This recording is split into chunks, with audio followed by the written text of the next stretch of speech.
समाज पार्टी సాధించుకుందాం విద్యా వైద్యం ఉపాధి భూమి ఇల్లునే సాధించుకుందాం విద్యా వైద్యం ఉపాధి భూమి ఇల్లునే సాధించుకుందాం విద్యా వైద్యం ఉపాధి భూమి ఇల్లునే వర్ధిల్లాలి డాక్టర్ విశారదన్ మహారాజ్ గారి నాయకత్వం వర్ధిల్లాలి బీసీ ఎస్సీ ఎస్టీ మైనారిటీల ఐక్యత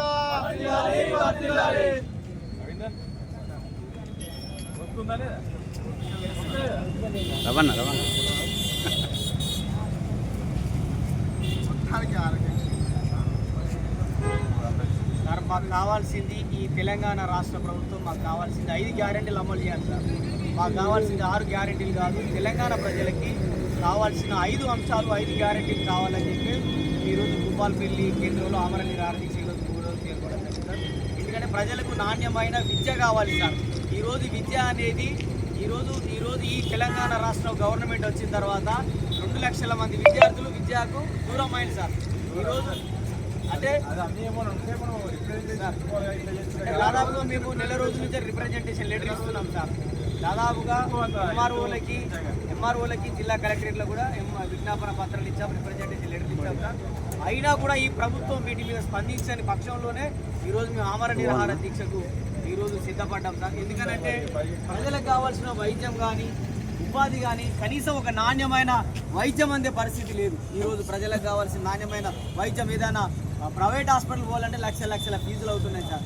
ఎందుకంటే ప్రజల చేత ఎన్నుకోబడ్డ ప్రభుత్వం ఏదైతుందో ఈ ప్రభుత్వం ప్రజలకు కావాల్సినటువంటి వైద్యాన్ని అందించకపోతే ఖచ్చితంగా మేము దేనికి ఈ ప్రభుత్వం ప్రజాపాలన అనే చెప్తున్న ఈ ప్రభుత్వం ఏదైతుందో ప్రజలకు న్యాయం చేయకపోతే మేము ప్రజానాయకుడిని, నేను ప్రజల కోసం సేవ చేయడానికి వచ్చిన మీ అన్నని మీ తమ్ముడిని అని చెప్తున్నటువంటి రాష్ట్ర ముఖ్యమంత్రి రేవంత్ రెడ్డి గారు ఎవరైతున్నారో అతను చదువుకునే పిల్లలు కానీ వాళ్ళ బంధువులు చదువుకునే పిల్లలు కానీ వాళ్ళ వారసులు వాళ్ళ రక్త సంబంధికులు చదువుకునే పాఠశాలలో కానీ హాస్పిటల్స్లో కానీ ఈ బీసీఎస్ ఎస్టీ ప్రజల్ని ఎందుకు చూయించట్లేదు, వాళ్ళని ఎందుకు చదివించట్లేదు అంటే వాళ్ళకో న్యాయం, పాలించే నాయకులకు ఒక న్యాయం, ప్రజలకి ఒక న్యాయం అనేటువంటి వాతావరణం ఈరోజు తెలంగాణ రాష్ట్రంలో చూస్తున్నాం సార్. కాబట్టి అందరికీ ఈ దేశాన్ని పాలించే, ఈ రాష్ట్రాన్ని పాలించే ముఖ్యమంత్రి కానీ ఈ దేశాన్ని పరిపాలించే ప్రధానమంత్రికి ఏ విధంగానైతే వాళ్ళ వారసులు, వాళ్ళ రక్త సంబంధికులు, వాళ్ళ వర్గ సంబంధికులు ఏ హాస్పిటల్ అయితే చూపించుకుంటున్నారో, ఏ కళాశాలలో వాళ్ళు చదువుకుంటున్నారో, వాళ్ళు ఏ విధంగానైతే సకల సౌకర్యాలు అనుభవిస్తున్నారో మెజార్టీ ప్రజలైన బీసీ ఎస్సీ ఎస్టీ మైనార్టీ ప్రజలందరూ కూడా అలాంటి విద్యను అందాలి, అలాంటి వైద్యం అందాలి. ఎందుకంటే ప్రజల చేత ఈరోజు ఈ దేశంలో ఉన్నటువంటి 3 కోట్ల మంది బీసీఎస్ ఎస్టీ ప్రజల చేత వాళ్ళ ఓట్లతోని అధికారంలోకి వచ్చి వాళ్ళు ఇచ్చే ట్యాక్స్లతోని ఈరోజు వేల కోట్ల రూపాయలు సంపాదించుకొని ఈరోజు ప్రజలకు వైద్యం అందట్లేదంటే మూసి నదికి చీర కడదామంటున్నాడు. 100,000 కోట్లు ఖర్చు పెడుతున్నారు. ఈరోజు ప్రభుత్వ బళ్ళు 2,000 స్కూళ్ళు, ఒక విద్యార్థి కూడా లేడన్న ప్రభుత్వ స్కూల్లో. ఈరోజు నివేదికలు ఏం చెప్తున్నాయి గణాంకాలంటే 2,000 ప్రభుత్వ పాఠశాలలు ఈరోజు కాంగ్రెస్ గవర్నమెంట్ వచ్చిన తర్వాత 2,000 ప్రభుత్వ పాఠశాలలు ఈరోజు మూతపడ్డాయి. ఒక్క విద్యార్థి కూడా లేడట.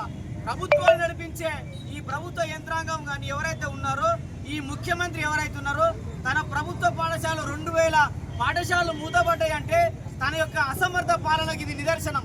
ఎందుకు ఒక రాష్ట్రాన్ని ప్రజల చేత ఎన్నుకోబడ్డ ముఖ్యమంత్రి ఎవరైతున్నారో తన రాజ్యంలో తన ప్రభుత్వంలో ఉన్నటువంటి విద్యార్థులకు కానీ నాణ్యమైన విద్యను అందించకపోతే తను ఎందుకు అధికారంలో ఉండి ఆ ముఖ్యమంత్రి గారు వెంటనే రాజీనామా చేయాలని చెప్పి మేము ధర్మ సమాజ్ పార్టీ నుంచి డిమాండ్ చేస్తున్నాం.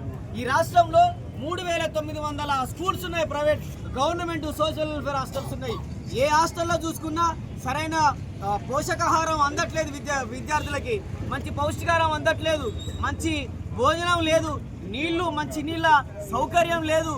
అన్ని కూడా హాస్టల్స్ కూడా అరకోర హాస్టల్సే, అన్ని పందులు కానీ కుక్కలు బొర్లే హాస్టల్ లాగానే కనబడుతున్నాయి. మీరు ఏ హాస్టల్లో పోయి చూసినా కూడా ప్రతి హాస్టల్ కూడా అధ్వానం, గలీజ్ వాసన, నీసు వాసన వచ్చి శుభ్రత లేక సరైనటువంటి అంటే విద్యార్థులకు చెప్పే పాఠాలు చెప్పే క్లాస్ రూమ్స్ లేక గదులు లేకుండా ఈరోజు తెలంగాణలో విద్యా వ్యవస్థని సర్వనాశనం చేస్తుంది ఈ రాష్ట్ర ప్రభుత్వం, కేంద్ర ప్రభుత్వం. ఎందుకు ఈ ప్రభుత్వ స్కూళ్ళలో చదువుకునేంత బీసీ ఎస్సీ ఎస్టీ మైనార్టీ పిల్లలే కాబట్టి వాళ్ళ యొక్క జీవితాల్లో అభివృద్ధి తీసుకురావడానికి ఏ ముఖ్యమంత్రి కూడా ఎందుకు చొరవ తీసుకోడు? ఎందుకు వాళ్ళ వర్గ సంబంధికులు కూడా వాళ్ళ వర్గ సంబంధికులు ఎవరు కూడా ఆ స్కూళ్ళలో చదువుకోలేరు కాబట్టి, చదువుకుంటలేరు కాబట్టి, అనే కారణం చేత చిన్న చూపు చూస్తున్నారు. కాబట్టి మేము మాకు కావాల్సింది 5 గ్యారెంటీలు.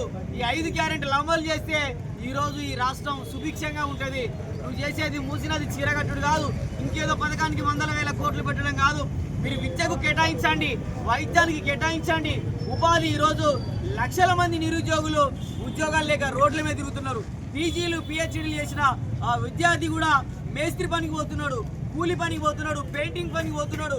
తను చదువుకున్న చదువుకు ఎక్కడైతే తను చదువుకున్న చదువుకు చేతి నిండా ఉద్యోగం కల్పించమని చెప్పి ప్రభుత్వం నేను డిమాండ్ చేస్తున్నాను. ఈరోజు చాలా మందికి ఈరోజు ఇండ్లు కూడా లేవు.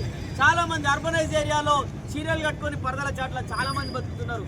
ఈ పేదలందరికీ, అర్హులైన పేదలందరికీ 200 గజాల పక్కా స్థలం, 4 గదుల ఇల్లుని కట్టించాలని చెప్పి మేము డిమాండ్ చేస్తున్నాం. కాబట్టి ఈ తక్షణమే ఈ రేవంత్ రెడ్డి గవర్నమెంట్, ఈ రేవంత్ రెడ్డి ప్రభుత్వం వెంటనే ఈ 5 గ్యారెంటీలు అమలు చేయాలని చెప్పి, ఈ అమలు చేయాలని పక్షంలోనే మేము ఆమరణ నిరాహార దీక్ష కార్యక్రమానికి మేము పూనుకున్నామని చెప్పి, ఖచ్చితంగా ఈ రేవంత్ రెడ్డి అమలు చేయాలని చెప్పి మేము డిమాండ్ చేస్తున్నాం.